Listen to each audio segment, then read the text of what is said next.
கர்த்தருக்குள் பிரியமான தேவ ஜனங்களே, நாம் அனுதினமும் சத்திய திருவசனத்தை தியானிப்போம்.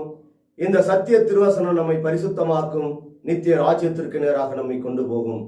இந்த நாள் தியானத்திற்கு என்று 1 தெசலோனிக்கேயரின் புஸ்தகம் 5ஆம் அதிகாரம் 23-24 வாசிப்போம். சமாதானத்தின் தேவன் தாமே உங்களை முற்றிலும் பரிசுத்தமாக்குவாராக. உங்கள் ஆவி, ஆத்துமா, சரீரம் முழுவதும் நம்முடைய கர்த்தராகிய இயேசு கிறிஸ்து வரும்போது குற்றமற்றதாய் இருக்கும்படி காக்கப்படுவதாக. உங்களை அழைத்தவர் உண்மையுள்ளவர், அவர் அப்படியே செய்வார். பாருங்க, அழைத்த தேவன் உண்மையுள்ள தேவன். அவர் எப்படி உண்மையாய் இருக்கிறாரோ அதே போல நம்மையும் உண்மையாய் இருக்க என் தேவனாய் கர்த்தர் விரும்புகிறார். அழைத்த தேவன் பரிசுத்தர். அழைத்த தேவன் சமாதானத்தின் தேவனாகிய கர்த்தர் நம்மை பரிசுத்தமாக்கும்படியாய் நம்முடைய ஆவி, நம்முடைய ஆத்மா, நம்முடைய சரீரத்தை அவர் பரிசுத்தமாக்குகிறார். ஆவியின் கனியோ அன்பு, சந்தோஷம், சமாதானம், நீடிய பொறுமை, தயவு, நற்குணம், விசுவாசம், இச்சை அடக்கம். இப்படிப்பட்டவர்களுக்கு விரோதமான பிரமாணம் ஒன்றும் இல்லை. ஆவியானது நமக்குள் வாசம் பண்ணும்போது இந்த கனிகள் நம்மிடத்திலிருந்து வெளிப்பட வேண்டும். அல்லேலூயா. பாருங்க, ஆத்மா, இந்த உள்ளான ஆத்மா என் தேவனாகிய கர்த்தர் கொடுத்தது. இது என்ன பண்ணணும்? பரிசுத்தம் உள்ளதாக வைத்துக் கொள்ள வேண்டும்.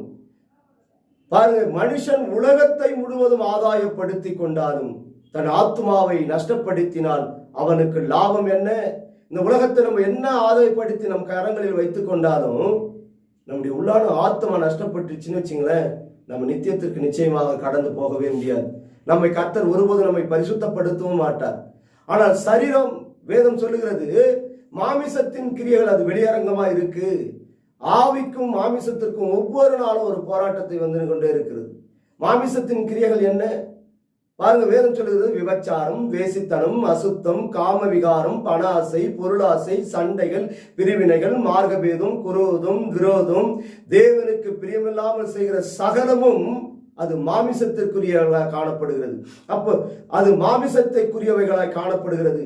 இந்த மாமிச இச்சைகளை நாம் அடக்கி தேவனுக்காக நாம் ஜீவிப்போமானால் நிச்சயமாகவே என் தேவனாய் கர்த்தர் நம்மை கைவிட மாட்டார். உம்முடைய சத்தியத்தினாலே இவர்களை பரிசுத்தமாக்கும். உமது வசனமே சத்தியம். இந்த வசனம் தான் சத்தியம். இந்த வசனம் தான் நம்மை பரிசுத்தமாக்கும். அப்போ பரிசுத்தத்தின் மேல் இன்னும் பரிசுத்தம் அடைவோம். நித்திய ராஜ்யத்திற்கு நேராக கடந்து போவோம். தேவனாகிய கர்த்தர் கொடுத்த இந்த உன்னதமான ஆவி, ஆத்மா, சரீரத்தை எப்பொழுதும் காத்து நடப்போம். ஏனெனில் நம்மை அழைத்தவர் உண்மையுள்ளவர். நாமும் தேவனுக்காக உண்மையுள்ளவர்களாய் இருப்போம். நித்திய பரலோக ராஜ்யத்தை சுதந்திரித்துக் கொள்வோம். தலைகளை தாழ்த்தி நாம் ஜபம் செய்வோமா? சோத்திரிக்கு நன்றியோடு துதிக்கிற ஆண்டவரே, கிருபையாய் கொடுக்கப்பட்ட உன்னதமான இந்த வார்த்தைகளுக்காக நன்றி. இந்த வார்த்தைகளை கேட்டு இதன் பிரகாரம் இந்த வார்த்தைகளை கேட்டு ஆண்டவரே, இந்த வார்த்தைகளை அனுதினமும் தியானித்து என் தகப்பனே பரிசுத்தத்தின் மேல் இன்னும் பரிசுத்தம் அடைந்து நித்திய ராஜ்யத்திற்கு கடந்து வர தேவ கிருபையை தாரும். தாழ்த்துகிறோம், அர்ப்பணித்து ஒப்பு கொடுக்கிறோம். இயேசுவின் நாமத்தில் ஜெபிக்கிறோம். ஜீவனும் பலனும் உள்ள எங்கள் நல்ல தகப்பனே.